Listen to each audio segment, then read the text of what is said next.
सुर में गाना सीखिए पाधानीसा ऐप के साथ। AI powered personal music teacher from Saregama.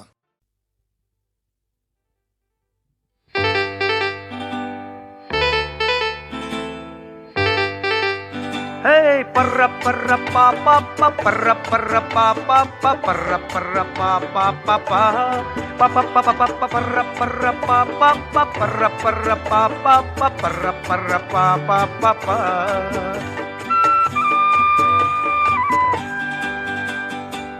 মই অকলে জামানা এফালে কোনো ফালে যে নচলে জামানাৰ লগত নিমিলালে খোজ কোনেও পাত্তা নিদিয়ে আজিৰ জামানা ডিস্কোৰে জামানা যেনিয়ে চাবা দেখিবা ডিস্কোৰে দিৱানা আজিৰ জামানা ডিস্কোৰে জামানা যেনিয়ে চাবা দেখিবা ডিস্কোৰে দিৱানা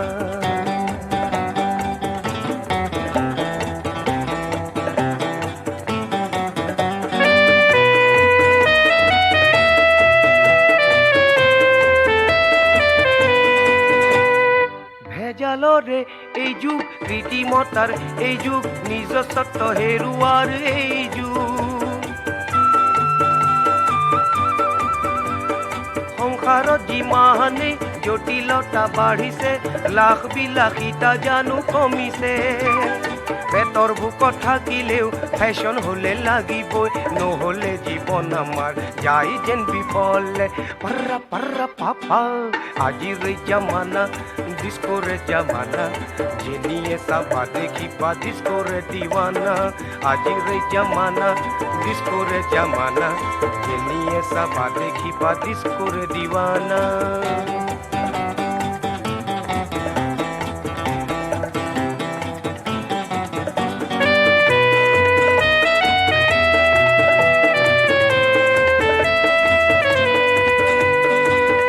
হব পাৰে গীতি কিন্তু নহয় আমাৰ আছে সুকীয়া সংস্কৃতি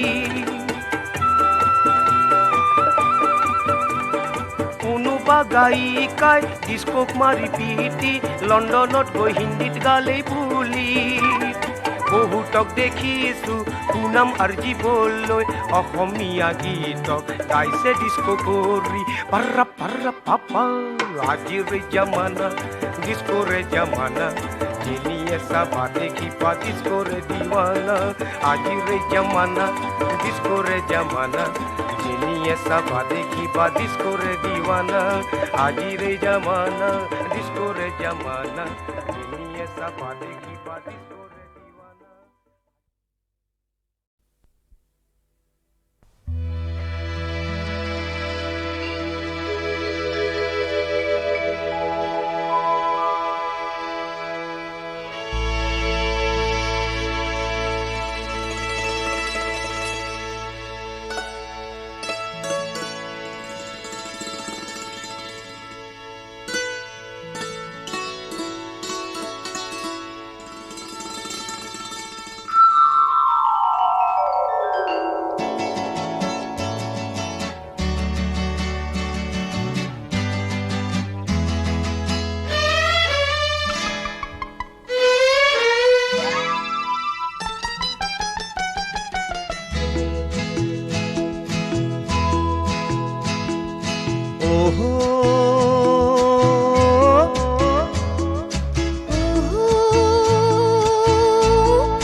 পশুৱাৰে লগত অহা ফাগুণৰে দিন প্ৰেমৰে মানেনো কি ফুল আৰু পখিলাৰে মিলনৰে যৌৱন মানে জীৱনৰে মাদকতা বুজি পোৱাৰ দিন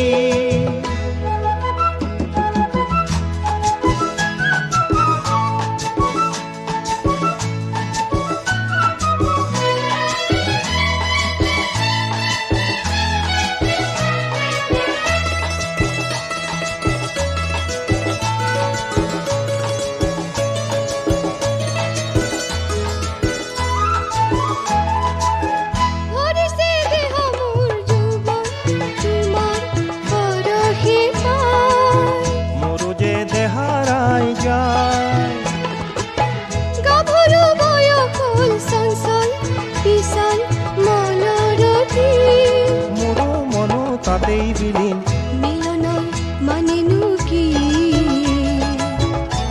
লাজত দেহাৰ ফতে হৈ যায় দিন যৌৱন মানে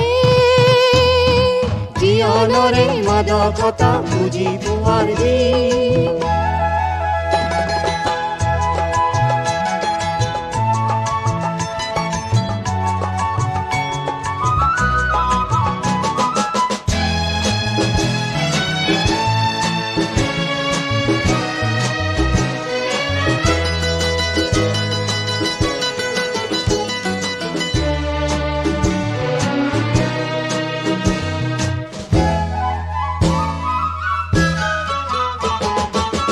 দহিছে দেহা মোৰ যৌৱন উজ্জ্বল তোমালৈ চাই মোৰো যে মন ৰৈ যায় ফাগুনৰ বতৰ হ'ল ৰঙীন হয়হীন উদাৰ স্বাধীন ৰীতি নীতি সদায় কঠিন ফাগুনৰ মানেনো কি সময়ৰ হাতত থকা মধুৰ দিন যৌৱন মানে কচুৰে লগত অহা ফাগুনৰে দিন প্ৰেমৰে মানেনো কি ফুল আৰু পখিলাৰে মিলনৰে চিন যৌৱন মানে জীৱনৰে মাদকতা বুজি পোৱাৰ দিন জীৱনৰে মাদকতা বুজি পোৱাৰ দিন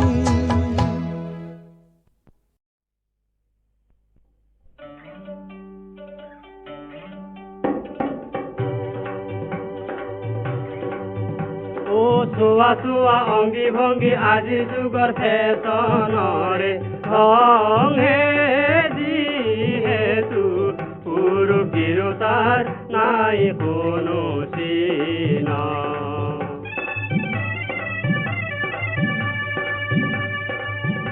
আর কেউ ফালে চুয়াজি যুগে ফলাই মুত কেউ ফালে চুয়াজি যুগে ফলাই মুত ও গালে ফুভা করে দেখার বেলসা মার্কা হত যিহেতু পুরুষ তিৰোতাৰ নাই কোনো চিন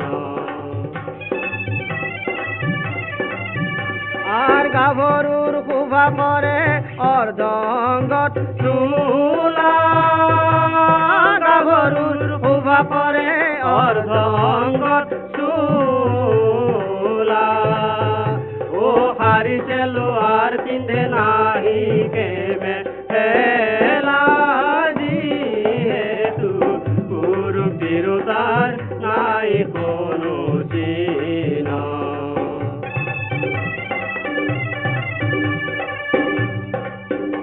আর যে কাপড়র শোভা করে মুরে লম্বা চুলি যে কাপড়র শোভা করে মুরে লম্বা চুলি ও অচিনাই ভুল করে তিরি মানুষ ভুলি যিহেতু পুরুষ তিৰোতাৰ নাই কোনো চিন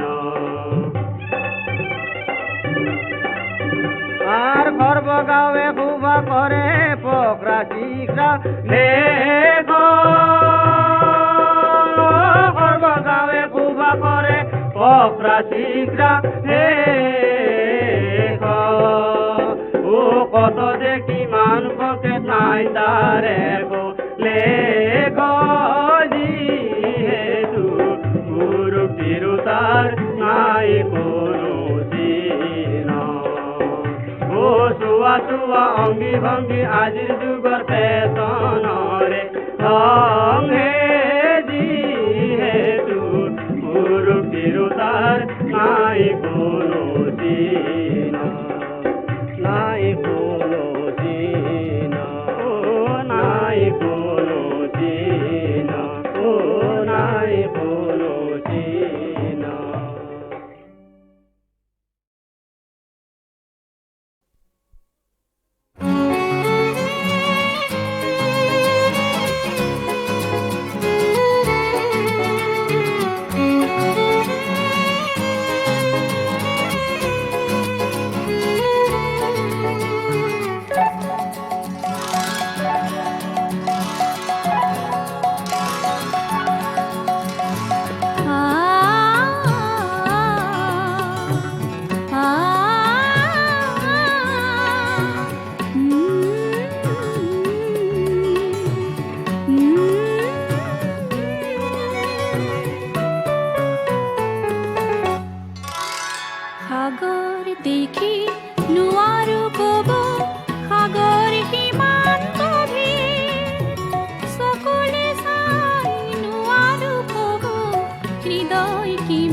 শেৱালি আকাশলে চাই নোৱাৰো কব আকাশ কিমান নীলা চেনেহে পাই নোৱাৰো কব কিমান চেনেহ দিলা হয়তো মৰম এটি শিহৰণ পুৱতি শেৱালি সাগৰ দেখি নোৱাৰো কব সাগৰ কিমান গভীৰ চকুলে চাই নোৱাৰো কব হৃদয় কিমান মদিৰ হৃদয় কিমান মদিৰ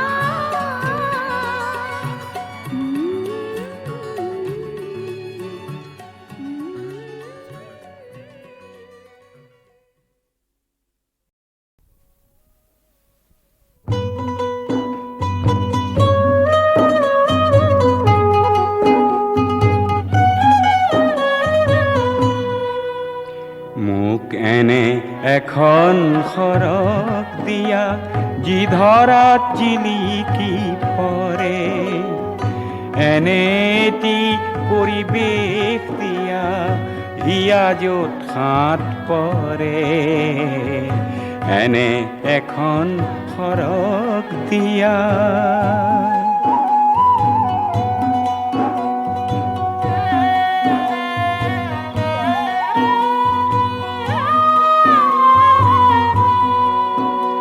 প্ৰচণ্ড বেলিৰ তাপ লগা সন্মুখত অনন্ত পথ এজুপি আশাৰ বৃক্ষৰ ছাঁত ক্ষণিক ৰখাও মোৰ ৰথ যাতে জীৱন ভৰে ৰসেৰে এনে এখন সৰগ দিয়া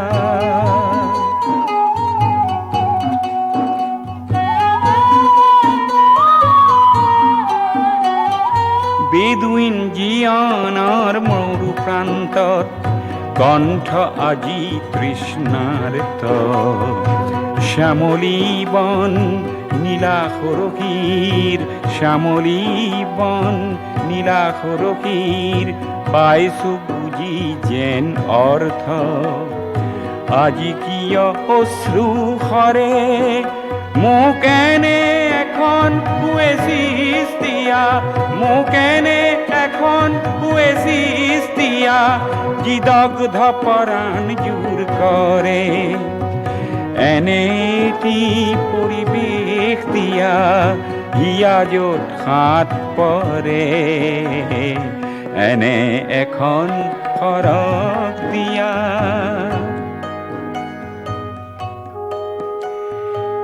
এনে সৰগ পামেই বা ক'ত সৰগৰ ৰং বাৰু কেনে বোধহয় সেউজীয়া শ্যামলী বনৰ মাজে মাজে ফুৰিলে মোৰ দেখোন সৰগ সৰগ লাগে আমাৰ দেশত থকা তৰু তৃণবোৰ গ'ল কলৈ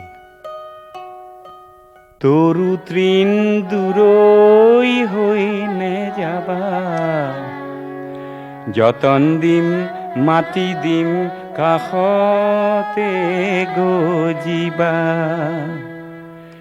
তৰু তৃণ দূৰৈ হৈ নেযাবা যতন দিম মাটি দিম কাষতে গজিবা সেউজীয়া ৰং হ'ল শীতলতাৰ প্ৰতীক সেউজ ৰঙে শান্তি দিয়ে সবাৰ অধিক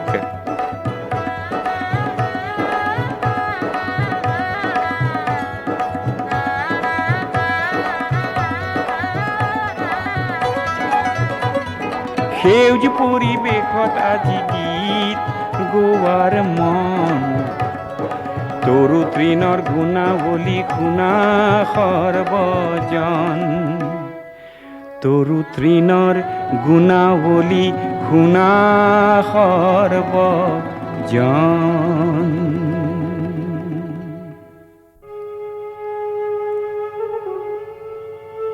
পৃথিৱী তৰু আৰু তৃণেৰে সেউজী নহয়, একেবাৰে মৰুসদৃশ মুকলি মাটি হ'লে জীৱন থাকিলহেঁতেন নে? অসম্ভৱ। হাবি বনে শোধন কৰি এৰি দিয়া নিৰ্মল বতাহ নহ'লে জীৱনৰ উশাহেই বা পালোহেঁতেন ক'ত? প্ৰতি শিশু ভূমিষ্ঠ হৈ মাতৃৰ স্তন পাই, পিছে অম্লজান অবিহনে উশাহ নেপায়।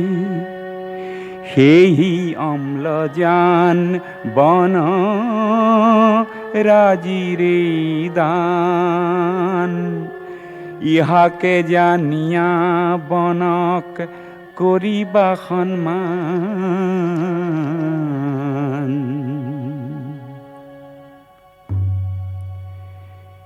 সেই আদিম দিনৰ ঘৰৰ কাষৰে পৰা বিয়পি থকা অটব্য অৰণ্যৰ পৰাই আমি পাইছিলোঁ জীৱন ধাৰণৰ সকলো সমল আৰু সকলো প্ৰেৰণা। জংকি পানীৰ নাও বঠা, ভদিয়াহঁতৰ মাছ পুঠি পুৰি খাবলৈ জুইকুৰা, নৈতিক শিক্ষাৰ আদি পাঠৰ ক্ষেত্ৰ আইতা ককা দেউতাৰ জুইশালখন, জীৱনে মৰণে লগা জুইকুৰাও, বাৰীৰ কাঠনি বাহনি নাইবা গাঁৱৰ কাষৰে পৰা বিস্তৃত হৈ থকা সমূহীয়া হাবিখন লুৰিয়েই পোৱা নহৈছিল জানো? এৰা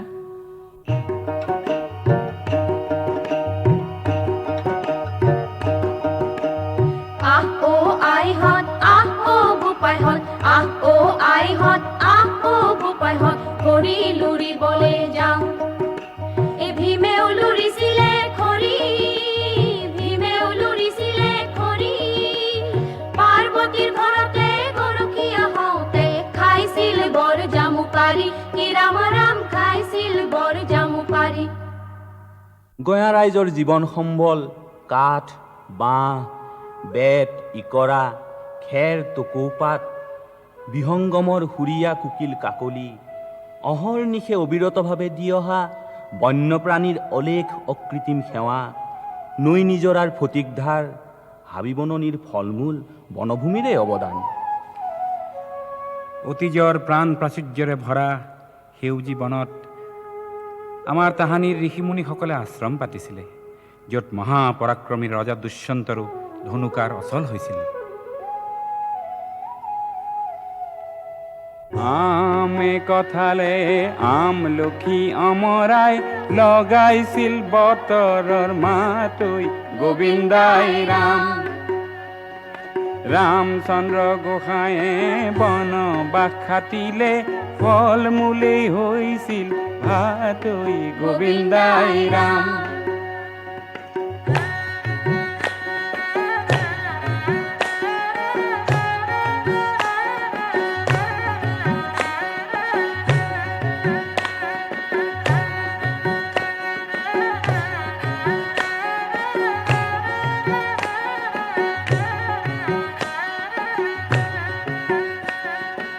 ঋষি মুনিসকলে আশ্ৰম পাতিছিলে, গছৰো আছিলে জীউহে, গোবিন্দাই ৰাম। ঋষি কন্যা হবে পানী দি জীয়াইছিল, তাহানিৰ কথা কি কওঁ ঐ গোবিন্দাই ৰাম। ঋষি কন্যা হবে পানী দি জীয়াইছিল, তাহানিৰ কথা কি কওঁ ঐ গোবিন্দাই ৰাম। কি তাহানি গছৰে কাহিনী শুনালে আধানি, সেইবোৰ সাধু কথা হ'ল। এৰা সেইবোৰ সাধু কথা হ'ল। আগতে প্ৰকৃতিৰ কোলাত আছিলোঁ আমি, নিয়তিৰ পৰিহাস, প্ৰকৃতিহে এতিয়া আমাৰ জনঅৰণ্যত আলহী হ'ব লগা হ'ল, এক ডাল পাত কটা লঠঙা ৰূপত।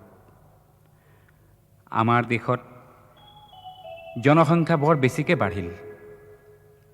আমাৰ ৰাজ্যত 20 শতিকাৰ আৰম্ভণিৰ 3 নিযুত জনসংখ্যা 8টা দশকৰ পিছত 20 নিযুতৰো অধিক হ'ল। বসতিৰ কাৰণে জলসিঞ্চন, জলবিদ্যুৎ আৰু যান্ত্ৰিক উদ্যোগৰ প্ৰসাৰৰ বাবে গছ গছনি দিনক দিনে ধ্বংস হৈ আহিব ধৰিলে। ময়ো বনে যাওঁ স্বামী হে, ও স্বামী নকৰা নৈ ৰাখ, তোমাৰ অলগতে স্বামী খাটিম বন বাস হে, ময়ো বনে যাওঁ স্বামী হে বুলি তাহানি সীতাই কৈছিলে। পিছে এতিয়া বনবাসলৈ গৈ 14 বছৰ নালাগে, 14 দিন বাচিবলৈকে ফল মূল পাবনে সীতাই? এতিয়া সেই ৰামো নাই আৰু অযোধ্যাও নাই, হৰিষতে বিষাদ মিলিল। এৰা হৰিষতে বিষাদ মিলিলহে হয়। বোলে হুঁচৰিয়ে চ'ত আমি বিহু মাৰো য'ত, দুবৰি নগজে ত'ত। অদূৰদৰ্শী লোকে গোচাৰণ ভূমি, সংৰক্ষিত বনভূমি বেদখল কৰি খন্তেকীয়া লাভৰ বাবে গছ গছনি ভয়ংকৰ কৰিবলৈ লাগি গৈছে। সেই কুঠাৰ জাতিৰ ভৰিত লাগিছেগৈ। পাহাৰ টকলা হ'ল, অসমৰ জলবায়ুৰ সেমেকা সেমেকা গুণ নাইকিয়া হ'লগৈ। শীতৰ জুহালত শুনা আইতাৰ সাধুকথাত আছিল বন বননিৰ প্ৰাচুৰ্যৰ কথা, বন্যপ্ৰাণীৰ বিভীষিকাময় বৰ্ণনা, নানা হাবিতলীয়া ঠাইৰ আহুকালৰ কথা। সেইবোৰ শুনা আমাৰ মনবোৰে আজিৰ বন বননিৰ পুতলগা অৱস্থাৰ কথা অনুভৱ কৰিব পৰা নাই। আমি বাসে কৰোঁ ক'ত, গজেই গছ হয় য'ত, হে আমাৰে ভদিয়াই খৰি খেৰৰ অভাৱত সুদা পেটে থাকে হে য'ত। যুগে যুগে আমাৰ পাহাৰী ভাই ভনীসকলে সাতাম পুৰুষীয়া কৃষ্টিৰ এক উপাদান ৰূপে কৃষিকৰ্ম কৰি আহিছে জুম খেতিৰ মাধ্যমেৰে। হেয়া হেয়া হেয়া হেয়া,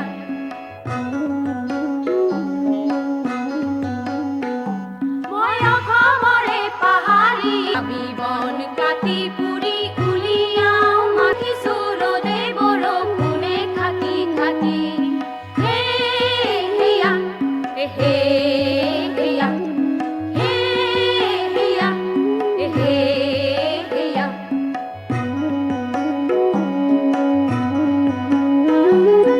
হৈছিলৈ পাহাৰৰ পৰা আহোঁ নামি, ভৈয়ামৰে হাততে বেচিবলে আমি, ভৈয়ামৰে হাততে বেচিবলে আমি। হেয়া হেয়া হেয়া হেয়া হেয়া।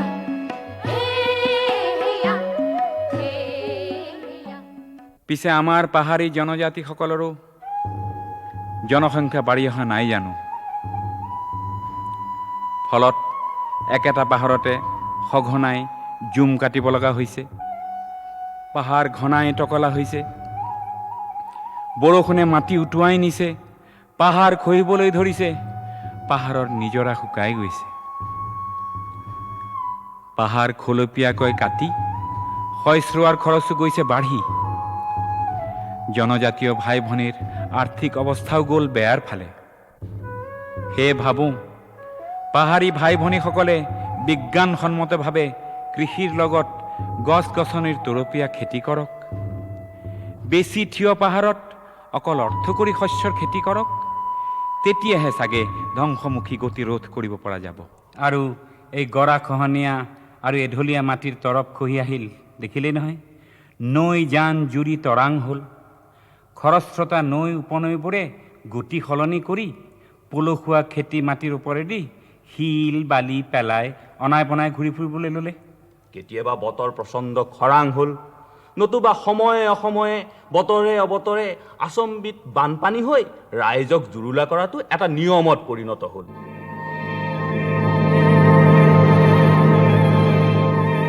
ঐ বান আহিল, ভাদৰ বান।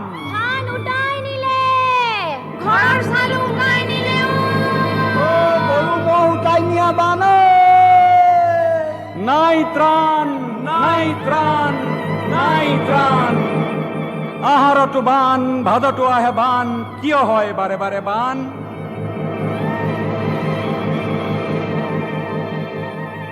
নৈ হল বাম বালি খহি খহি, মাটি খহি খহি বৰলুইত তেনেই তৰাং। গছ নাই খহিবই মাটি, শিলক কোনে ৰাখে ভেটি? নামিবই শিলডল ভাঙি, বিয়পাই বিপদ বিঘিনি। বাম হল নৈ জুৰি জান, সেয়ে হয় অসমত আচম্বিত বান।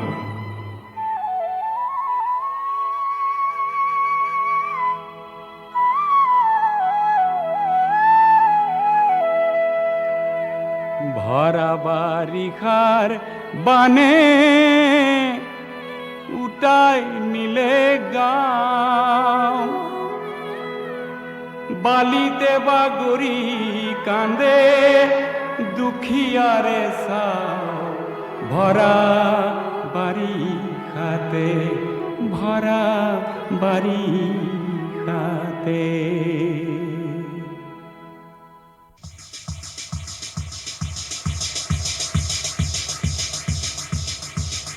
অজ্ঞতাৰ আৱৰ্জনাৰে আমি বৰলুইত পুতিছোঁ, নিজকেই আমি পুতিছোঁ। ক্ষয়িষ্ণু সম্পদ, ৰন্ধন গেছ, কেৰাচিন, বিদ্যুৎ, উদ্ভিদৰ পৰা হোৱা কয়লাৰে চহৰীয়া জীৱনে গতি কৰিলেও গাঁৱৰ জনজীৱন হাবি বননিৰ প্ৰতি মুহূৰ্তৰ সহায় অবিহনে সম্পূৰ্ণ অচল। অকল সেয়ে জানো? যান বাহন যন্ত্ৰ উদ্যোগ বাঢ়ি অহাৰ লগে লগে আমাৰ বায়ুমণ্ডল দূষিত হৈছে। দূষিত ভাপ আৰু বায়ু কেৱল গছেহে শোধন কৰে।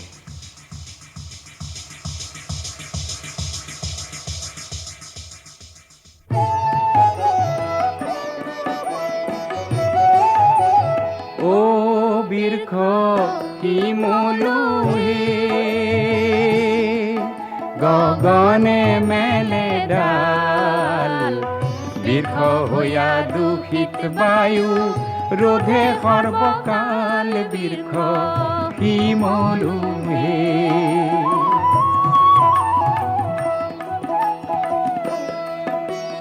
যন্ত্র শিল্প স্থানে স্থানে ও বৃক্ষ দূষিত হইলা বায়ু। তিলে তিলে মরণ আহে, ক্ষয় হয় আয়ু।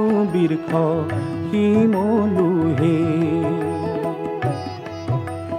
দূষিত বায়ু শুদ্ধ কৰে ও বৃক্ষ, গছে সৰ্বক্ষণ। বৃক্ষ নাথাকিলে হইবে জীয়ন্তে মৰণ। বৃক্ষ কি মলুহে। জীৱন ধাৰণৰ প্ৰয়োজনীয় সামগ্ৰীখিনি পালেই মানুহৰ প্ৰয়োজন শেষ হয়নে? গাঁৱতেই বা চহৰতেই লাগে এটি সুস্থ পৰিৱেশ। অকল বননিয়েহে এখন সুস্থ সমাজৰ সামগ্ৰিক প্ৰয়োজন পূৰাব পাৰে। এৰী, মুগা, পাটৰ বস্ত্ৰ, পাতি, বিচনী, খৰাহী, পাচি, মাছ মৰা, খেতি কৰা সঁজুলি, ধৰা, পীৰা, খাট, থাপনা, মণিকোট, ভাওনাৰ মুখা, সাঁচিপাত আদিৰ কুটিৰ শিল্প বাচি আছিল আৰু বাচি থাকিব লাগিবই। কিহৰ পৰা? বননিৰ কেঁচা সামগ্ৰীৰ পৰাই। এৰী মুগা পাট পলুৱে খোৱা কেচেৰু, বৰ কেচেৰু, চোম, শুৱালু, মেজাংকৰি গছ ৰুবলৈ এৰি দিয়াত এৰী পাট মুগা মহঙা হ'লগৈ। অসমৰ কৃষ্টিৰ লগত বন বননি নিবিড়ভাৱে জড়িত।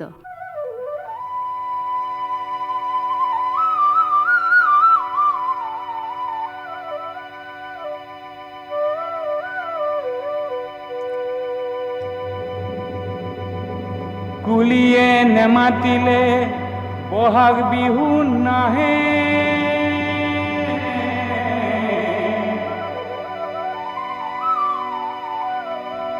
নাহৰ নুকুলিলে বহাগ বিহু নাহে।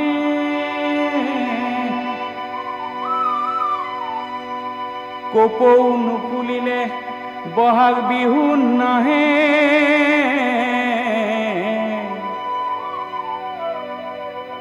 মেজি নজ্বলিলে মাঘৰ বিহু নাহে।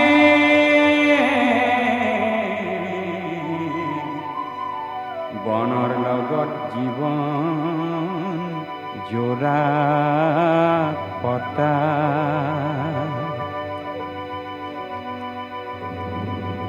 বিহুৱান বিনে শুন্তি বিহুটি যে বোকা জেতুকা নহলে নাচনিৰ হাত উকা কাঠ বাঁহ নহলে তাঁতৰ শালেই উকা বনৰ লগত আমাৰ জীৱন গঠা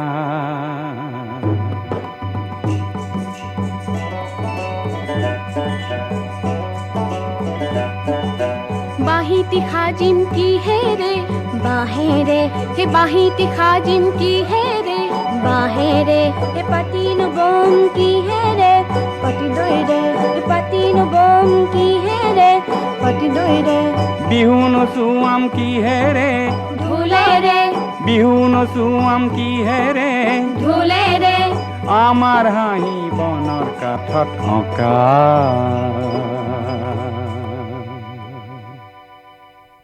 বাৰু বনজ সম্পদৰনো কি কি শিল্প আছে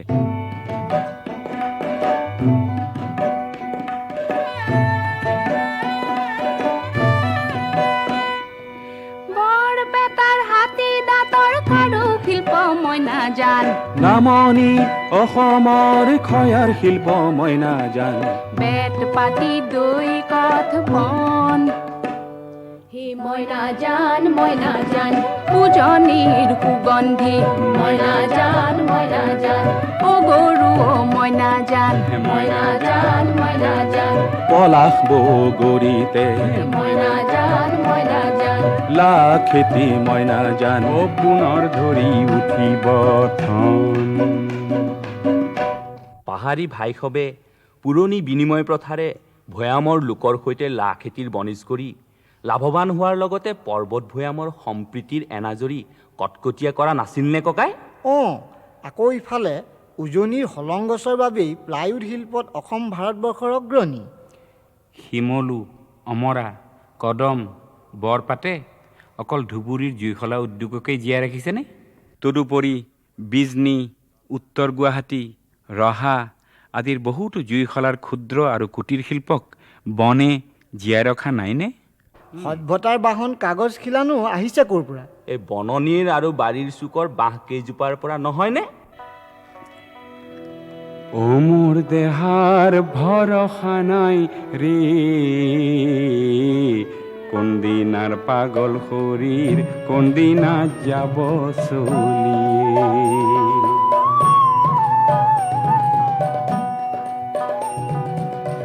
বাৰীৰে পাছৰে জাতি বাঁহ এজুপিয়ে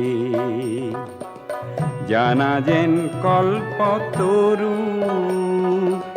খুটা খৰি গাত পাত ঘাঁহ দিয়ে খুটা খৰি গাত পাত ঘাঁহ দিয়ে আপদত্তাৰে তৰু আপদত্তাৰে তৰু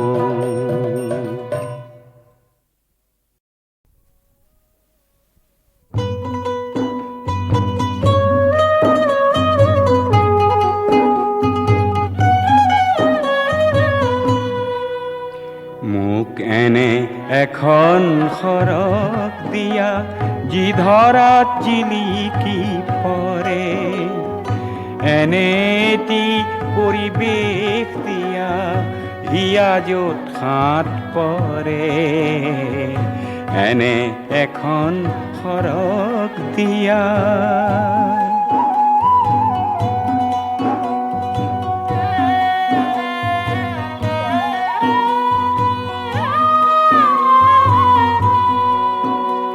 প্ৰচণ্ড বেলিৰ তাপ লগা সন্মুখত অনন্ত পথ এজুপি আশাৰ বৃক্ষৰ ছাট খনিক ৰখাও মোৰ ৰথ যাতে জীৱন ভৰে ৰখেৰে এনে এখন সৰগ দিয়া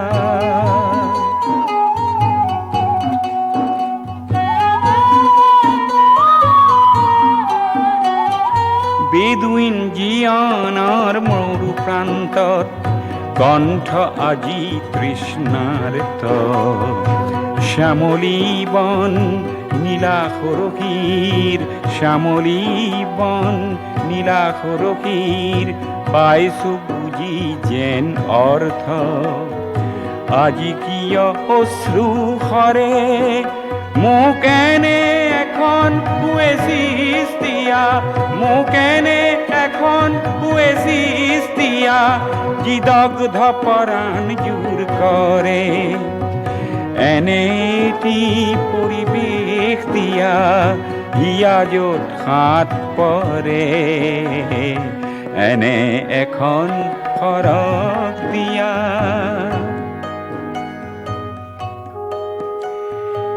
এনে সৰগ পামেই বা ক'ত সৰগৰ ৰং বাৰু কেনে বোধহয় সেউজীয়া শ্যামলী বনৰ মাজে মাজে ফুৰিলে মোৰ দেখোন সৰগ সৰগ লাগে আমাৰ দেশত থকা তৰু তৃণবোৰ গ'ল কলৈ তৰু তৃণ দূৰৈ হৈ নেযাবা যতন দিম মাটি দিম কাষতে গজিবা তৰু তৃণ দূৰৈ হৈ নেযাবা যতন দিম মাটি দিম কাষতে গজিবা সেউজীয়া ৰং হ'ল শীতলতাৰ প্ৰতীক সেউজ ৰঙে শান্তি দিয়ে সবাৰ অধিক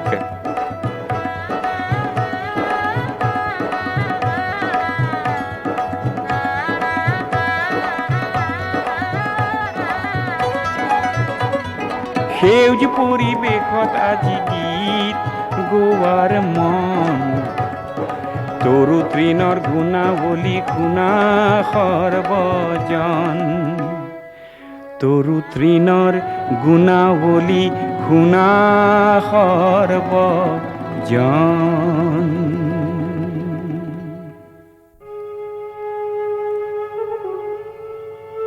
পৃথিৱী তৰু আৰু তৃণেৰে সেউজী নহয় একেবাৰে মৰুসদৃশ মুকলি মাটি হ'লে জীৱন থাকিলহেঁতেন নে অসম্ভৱ হাবি বনে শোধন কৰি এৰি দিয়া নিৰ্মল বতাহ নহ'লে জীৱনৰ উশাহেই বা পালোহেঁতেন ক'ত প্ৰতি শিশু ভূমিষ্ঠ হৈ মাতৃৰ স্তন পাই পিছে অম্লজান অবিহনে উশাহ নেপায় সেই অম্লজান বন ৰাজিৰে দান ইহাকে জানিয়া বনক কৰিবা সন্মান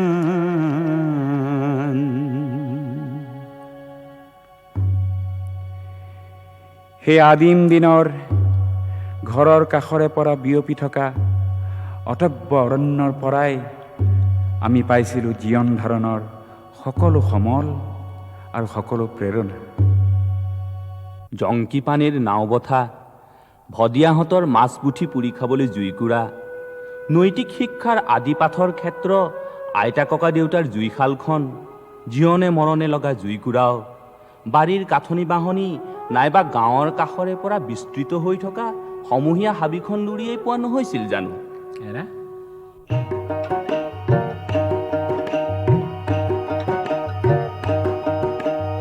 আহ ও আইহঁত আহ ও বোপাইহঁত আহ ও আইহঁত আহ ও বোপাইহঁত খৰি লুৰিবলৈ যাওঁ এই ভীমেও লুৰিছিলে খৰি ভীমেও লুৰিছিলে খৰি পাৰ্বতীৰ ঘৰতে গৰখীয়া হওঁতে খাইছিল বৰ জামু পাৰি কি ৰাম ৰাম খাইছিল বৰ জামু পাৰি গঞা ৰাইজৰ জীৱন সম্বল কাঠ বাঁহ বেত ইকৰা খেৰ টকৌপাত বিহংগমৰ সুৰীয়া কুকিল কাকলি অহৰ্নিশে অবিৰতভাৱে দি অহা বন্যপ্ৰাণীৰ অলেখ অকৃত্ৰিম সেৱা নৈ নিজৰাৰ ফটিকধাৰ, হাবি বননিৰ ফলমূল বনভূমিৰে অৱদান।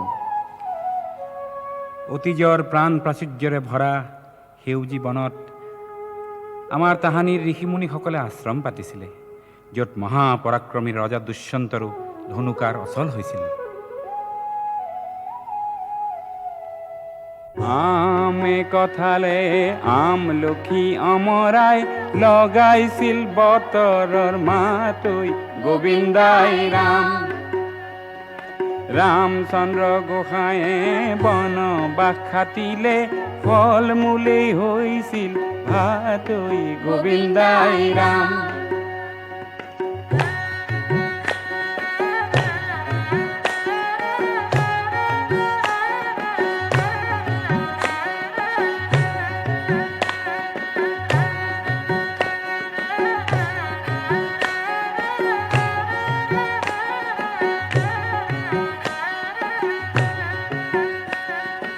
ঋষি মুনিসকলে আশ্ৰম পাতিছিলে, গছৰো আছিলে জীউহে গোবিন্দাই ৰাম। ঋষি কন্যা হবেৰ পানী দি জীয়াইছিল, তাহানিৰ কথা কি কওঁ ঐ গোবিন্দাই ৰাম। ঋষি কন্যা হবেৰ পানী দি জীয়াইছিল, তাহানিৰ কথা কি কওঁ ঐ গোবিন্দাই ৰাম। কি তাহানি গছৰে কাহিনী শুনালে আধানি, সেইবোৰ সাধু কথা হ'ল। সেইবোৰ সাধু কথা হ'ল। আগতে প্ৰকৃতিৰ কোলাত আছিলোঁ আমি, নিয়তিৰ পৰিহাস প্ৰকৃতিহে এতিয়া আমাৰ জনঅৰণ্যত আলহী হ'ব লগা হ'ল, এক ডাল পাত কটা লঠঙা ৰূপত। আমাৰ দেশত জনসংখ্যা বৰ বেছিকৈ বাঢ়িল। আমাৰ ৰাজ্যত 20 শতিকাৰ আৰম্ভণিৰ 3 নিযুত জনসংখ্যা 8টা দশকৰ পিছত 20 নিযুতৰো অধিক হ'ল।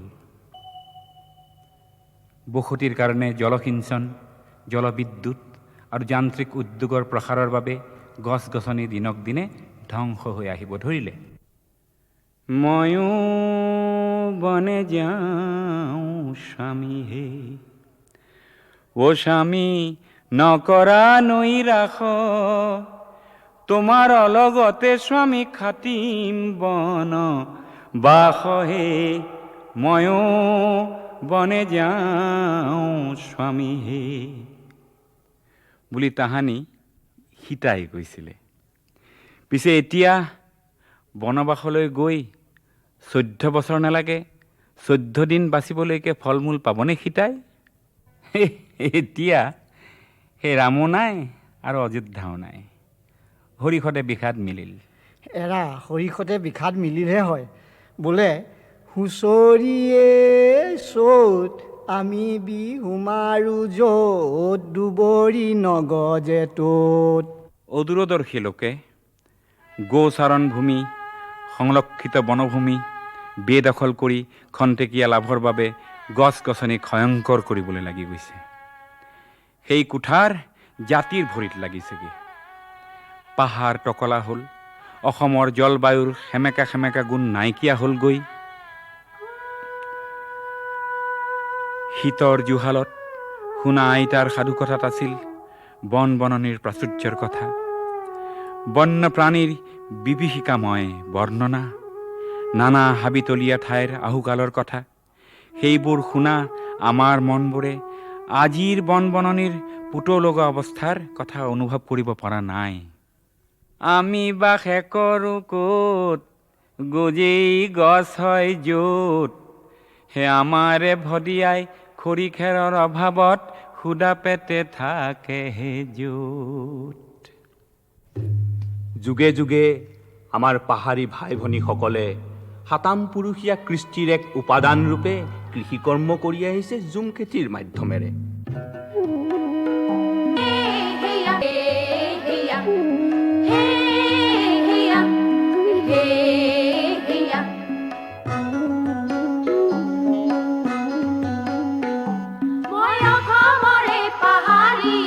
বন কাটি পুৰি উলিয়াও মাথিছো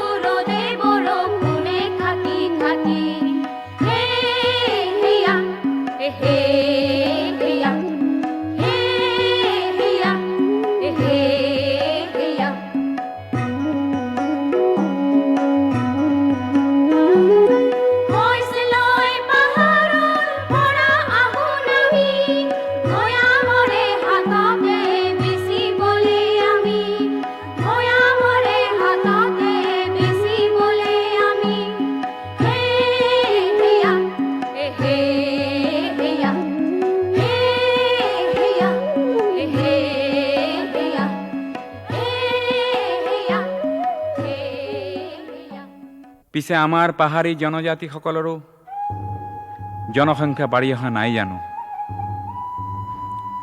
ফলত একেটা পাহাৰতে সঘনাই জুম কাটিব লগা হৈছে, পাহাৰ ঘনাই টকলা হৈছে, বৰষুণে মাটি উটুৱাই নিছে, পাহাৰ খহিবলৈ ধৰিছে, পাহাৰৰ নিজৰা শুকাই গৈছে।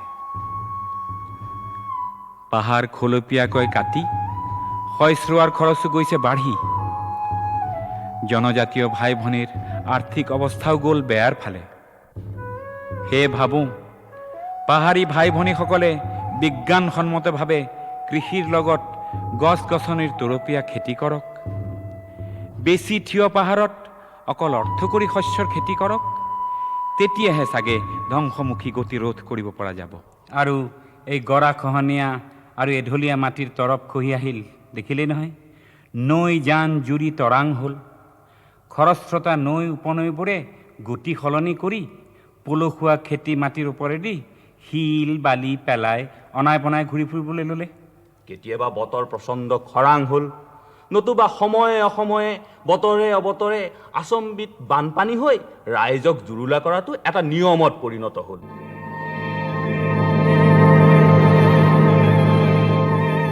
ঐ বান আহিল, ভাদৰ বান। ধান উটাই নিলে, ঘৰৰ চাল উটাই নিলে। গৰু ম'হ উটাই নিয়া বান। নাই ত্ৰাণ, নাই ত্ৰাণ, নাই ত্ৰাণ। আহাৰতো বান, ভাদতো আহে বান, কিয় হয় বাৰে বাৰে বান?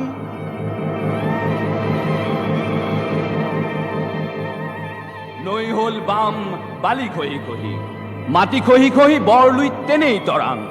গছ নাই খহিবই মাটি, শিলক কোনে ৰাখে ভেটি? নামিবই শিলদল ভাঙি, বিয়পাই বিপদ বিঘিনি। বাম হ'ল নৈ জুৰি জান, সেয়ে হয় অসমত আচম্বিত বান।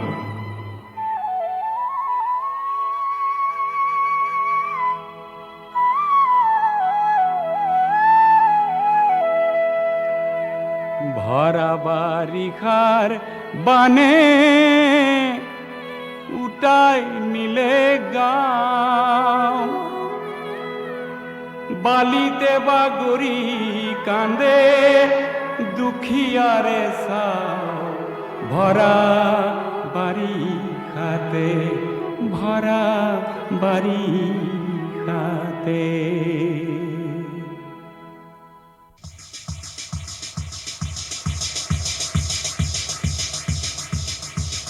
অজ্ঞতাৰ আৱৰ্জনাৰে আমি বৰলুইত পুতিছোঁ, নিজকেই আমি পুতিছোঁ। ক্ষয়িষ্ণু সম্পদ, ৰন্ধন গেছ, কেৰাচিন, বিদ্যুৎ, উদ্ভিদৰ পৰা হোৱা কয়লাৰে চহৰীয়া জীৱনে গতি কৰিলেও গাঁৱৰ জনজীৱন হাবি বননিৰ প্ৰতি মুহূৰ্তৰ সহায় অবিহনে সম্পূৰ্ণ অচল। অকল সেয়ে জানো? যান বাহন যন্ত্ৰ উদ্যোগ বাঢ়ি অহাৰ লগে লগে আমাৰ বায়ুমণ্ডল দূষিত হৈছে। দূষিত ভাপ আৰু বায়ু কেৱল গছেহে শোধন কৰে।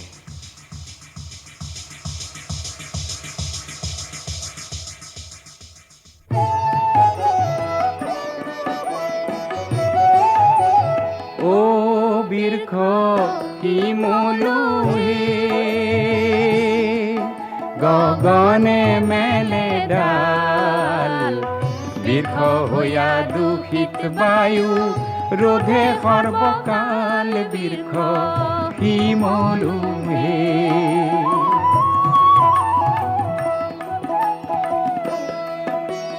যন্ত্ৰ শিল্প স্থানে স্থানে ও বৃক্ষ দূষিত হইলা বায়ু। তিলে তিলে মৰণ আহে, ক্ষয় হয় আয়ু। বৃক্ষ শিমলুহে। দূষিত বায়ু শুদ্ধ কৰে ও বৃক্ষ, গছে সৰ্বক্ষণ। বৃক্ষ নাথাকিলে হইবে জীয়ন্তে মৰণ। বৃক্ষ শিমলুহে। জীৱন ধাৰণৰ প্ৰয়োজনীয় সামগ্ৰীখিনি পালেই মানুহৰ প্ৰয়োজন শেষ হয়নে? গাঁৱতেই বা চহৰতেই লাগে এটি সুস্থ পৰিৱেশ। অকল বননীয়েহে এখন সুস্থ সমাজৰ সামগ্ৰিক প্ৰয়োজন পূৰাব পাৰে। এৰী, মুগা, পাটৰ বস্ত্ৰ, পাতি, বিচনী, খৰাহী, পাচি, মাছ মৰা, খেতি কৰা সঁজুলি, ধৰা, পীৰা, ঘাট, থাপনা, মণিকোট, ভাওনাৰ মুখা, সাঁচিপাত আদিৰ কুটিৰ শিল্প বাচি আছিল আৰু বাচি থাকিব লাগিবই। কিহৰ পৰা? বননিৰ কেঁচা সামগ্ৰীৰ পৰাই। এৰী মুগা পাট পলুৱে খোৱা কেঁচেৰু, বৰ কেঁচেৰু, চোম, শুৱালু, মেজাংকৰি গছ ৰুবলৈ এৰি দিয়াত এৰী পাট মুগা মহঙা হ'লগৈ। অসমৰ কৃষ্টিৰ লগত বন বননি নিবিড়ভাৱে জড়িত।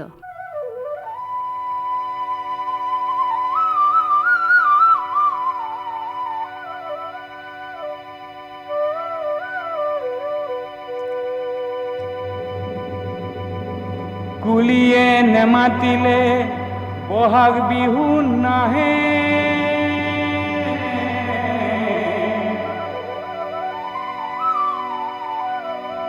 নাহৰ নুকুলিলে বহাগ বিহু নাহে,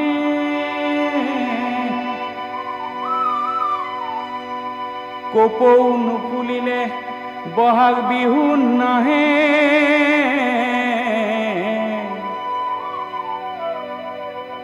মেজি নজ্বলিলে মাঘৰ বিহু নাহে,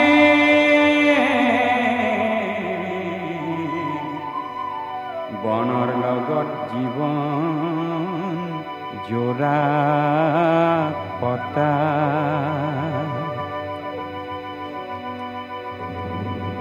বিহুৱান বিনে শুন্তি বিহুতি যে বোকা, জেতুকা নহলে নাচনীৰ হাত উকা, কাঠ বাঁহ নহলে তাঁতৰ শালেই উকা, বনৰ লগত আমাৰ জীৱন গঠা।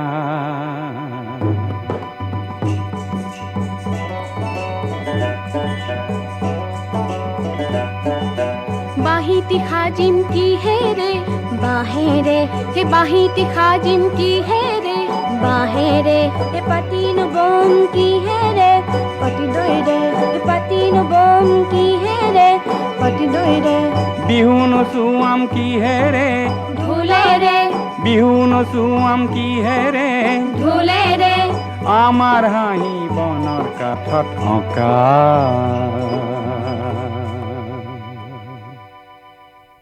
বাৰু বনজ সম্পদৰনো কি কি শিল্প আছে?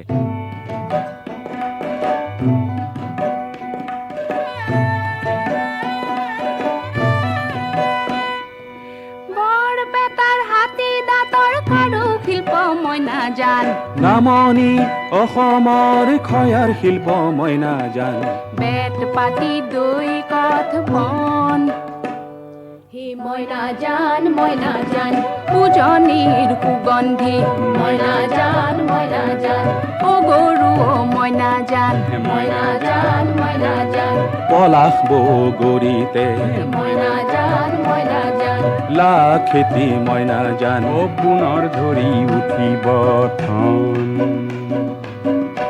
পাহাৰী ভাইসৱে পুৰণি বিনিময় প্ৰথাৰে ভৈয়ামৰ লোকৰ সৈতে লা খেতিৰ বনিজ কৰি লাভৱান হোৱাৰ লগতে পৰ্বত ভৈয়ামৰ সম্প্ৰীতিৰ এনাজৰী কটকটীয়া কৰা নাছিল নে ককাই? অঁ, আকৌ ইফালে উজনিৰ হলং গছৰ বাবেই প্লাইউড শিল্পত অসম ভাৰতবৰ্ষৰ অগ্ৰণী। শিমলু, অমৰা, কদম, বৰপাতে অকল ধুবুৰীৰ জুইশলা উদ্যোগকেই জীয়াই ৰাখিছেনে? তদুপৰি বিজনী, উত্তৰ গুৱাহাটী, ৰহা আদিৰ বহুতো জুইশলাৰ ক্ষুদ্ৰ আৰু কুটিৰ শিল্পক বনে জীয়াই ৰখা নাইনে? সভ্যতাৰ বাহন কাগজ খিলানো আহিছে ক'ৰ পৰা? এই বননিৰ আৰু বাৰীৰ চুকৰ বাঁহ কেইজোপাৰ পৰা নহয়নে? ও মোৰ দেহাৰ ভৰসা নাই ৰে,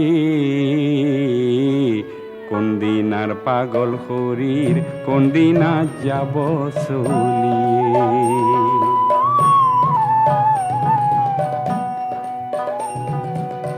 বাৰীৰে পাছৰে জাতি বাঁহ এজুপি জানা যেন কল্পতৰু খুটা খৰি গাত পাত ঘাঁহ দিয়ে খুটা খৰি গাত পাত ঘাঁহ দিয়ে আপদত্তাৰে তৰু আপদত্তাৰে তৰু